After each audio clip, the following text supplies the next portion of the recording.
देश में होता आतंकवादी आक्रमण पक्ष प्रत्यक्ष और परोक्ष भाव में पाकिस्तान हाथ थाए एवं जितेबाला उरी आर्मी बेस उपर आतंकवादी आक्रमण है द्वितीय थर पुलवामा आतंकवादी आक्रमण है पक्ष पाकिस्तान हाथ था।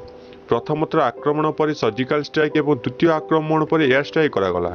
आम सेना पाखरे बहुत गुड़े शक्तिशाली क्षेपणास्त्र रही उदाहरण स्वरूप ब्रह्मोस एवं अग्नि।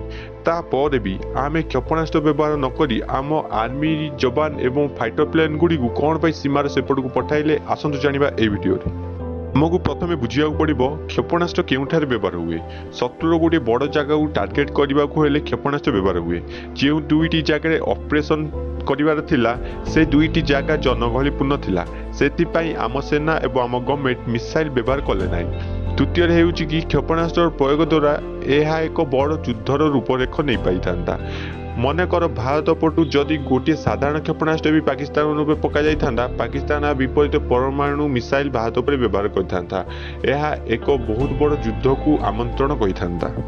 यही किसी कारण गुड़िक थिला क्षेपणास्त्र व्यवहार न करने भी गोटे प्रोटोकॉल रही जहाँ को विश्वर सबु देश पालन करती। सेटा हेउछि कि जदि कोनोसी देश कोनोसी प्रकार मिसाइल परीक्षण करे से विषय से तार पड़ोसी देश मानक सूचना देव नहले भूल बुझामणा जो युद्ध मध्य आरंभ हो जाई पारे।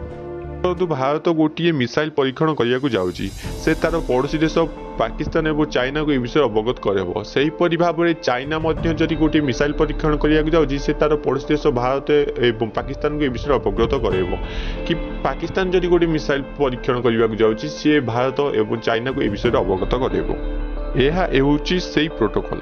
माने न्यूज शुणिथे Indian army anti tank guided missile Pakistan bunker ध्वंस कर मुख्यतः यही मिसाइल गुड़ी को बहुत छोट जगह टार्गेट करते यह मुख्यतः टैंक एगेस्ट व्यवहार कराए किंतु इंडियन आर्मी यहाँ पाकिस्तान बंकर एगेस्ट यूज करुच्ची एंटी टैंक गाइडेड मिसाइल गुड़ी को।